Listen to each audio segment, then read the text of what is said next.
You're walking the edge of a frozen grassland, wind cutting sideways through grass the color of bone, cold enough that every breath comes out as smoke. You've seen aurochs out here before, mammoths once, at a distance, moving like slow mountains through the fog. Nothing prepared you for this. It rises out of the frost like something built, not born.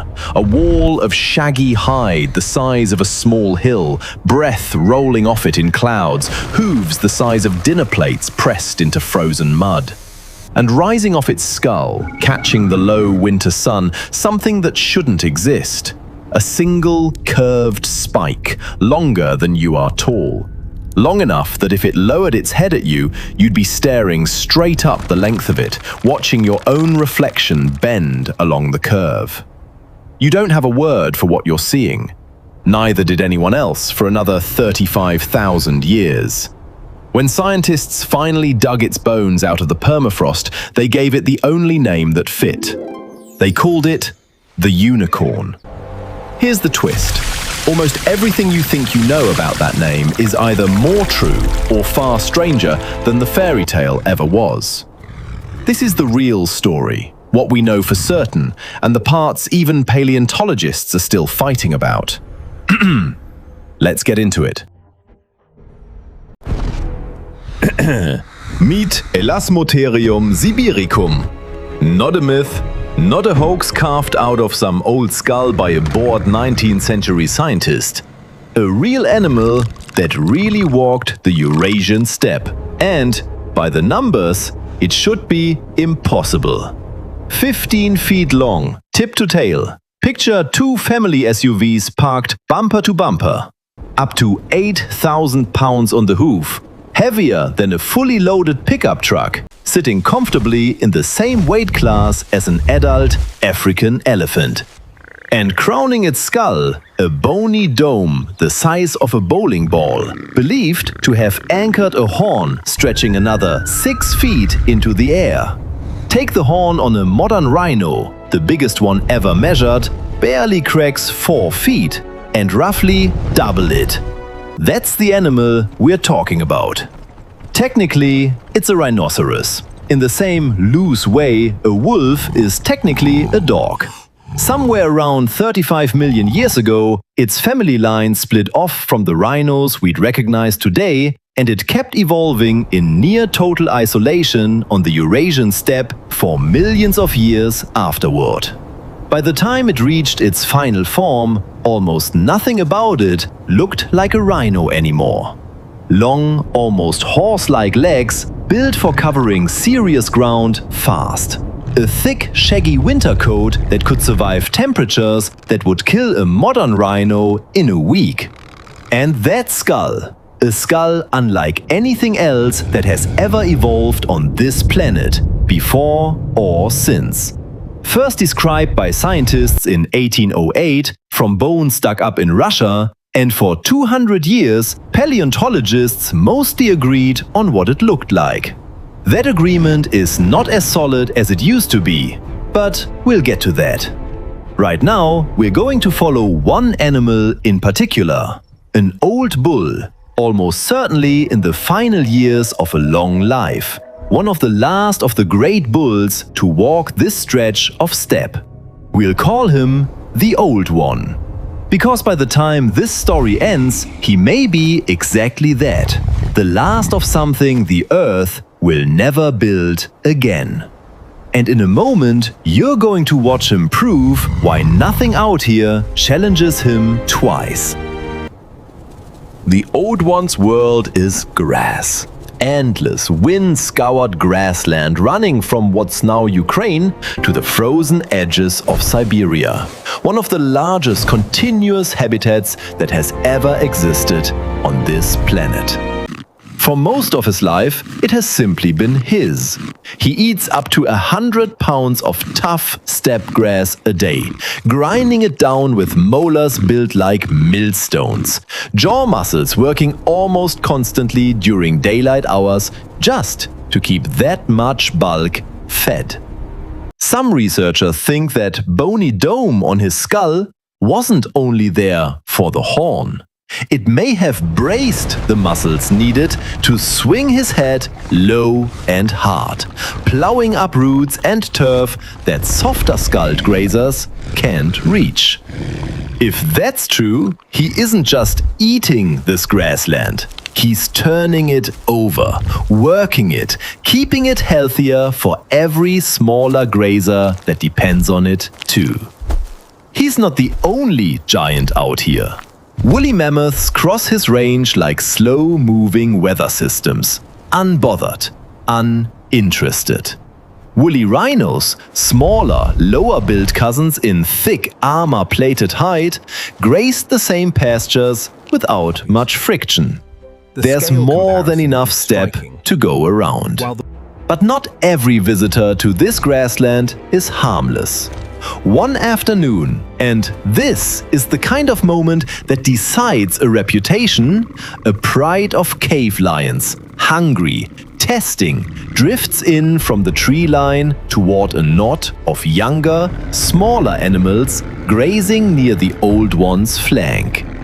They've done this before, elsewhere, against animals half his size.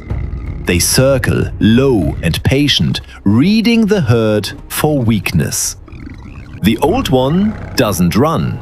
He turns, slow, deliberate, 8,000 pounds pivoting like a ship changing course, and puts himself between the lions and the herd.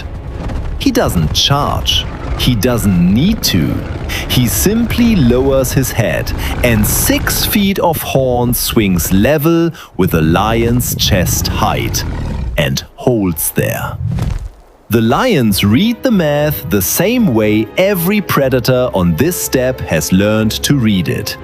They peel off, one by one, back toward the tree line, and by dusk they're hunting somewhere else. Something smaller. Something that doesn't have a 6-foot answer to the question they were asking. This is why, on this stretch of grassland, the old one doesn't have a rival. He has a crown. The question, and it's a real one still being argued in academic papers right now, is what that crown was actually made of. Here's the theory that built the legend. A single horn, made of keratin, the exact same material as your fingernails, the exact same material as a modern rhino's horn, just scaled up to something almost cartoonish. Picture your own fingernail, growing and growing until it's taller than you are. That's roughly the material science behind the 6-foot spike this animal is famous for. No fossil horn has ever actually been found. Keratin rots away long before it can turn to stone, the same way skin and hair do. So what survives isn't the horn itself, it's the base it grew from. That bony dome on the skull. For over 200 years, that dome was read as unmistakable evidence of one massive horn. And it's still the majority interpretation today. It's the entire reason this animal has a nickname at all. But in 2021, a research team took a much closer look at that dome and found something that didn't sit right. The bone wall, they argued, is too thin to anchor something that heavy and that long without snapping under its own weight. And there's no clear scarring on the surface to mark exactly where a horn that size would have attached. Their alternative is genuinely strange, that the dome existed to amplify the animal's calls. Less a weapon, more a built-in speaker system, projecting sound across miles of open steppe. Nobody has closed the case. Most paleontologists working on this animal still reconstruct it with a horn. It's the version that best fits the available bone structure. And even the researchers pushing back on it agree this skull is unlike anything else that has ever evolved. So the next time you see this animal drawn with a 6-foot spike crowning its head, know that there's a real, ongoing scientific argument sitting underneath that image. This isn't settled history, it's an active investigation. For decades, none of this mattered much, because scientists were confident the old one's entire species had died out somewhere between 1 and 200,000 years ago, long before a single human being ever set foot on the Eurasian steppe. Case closed, filed under prehistory, no overlap, no story. Then, the dates got a second look. New radiocarbon and isotope testing on Elasmotherium bones pushed the extinction date shockingly, almost uncomfortably late. The species may have survived until as recently as 35,000 years ago. That's not deep, untouchable prehistory anymore. That's the exact stretch of time Homo sapiens were actively spreading across Eurasia.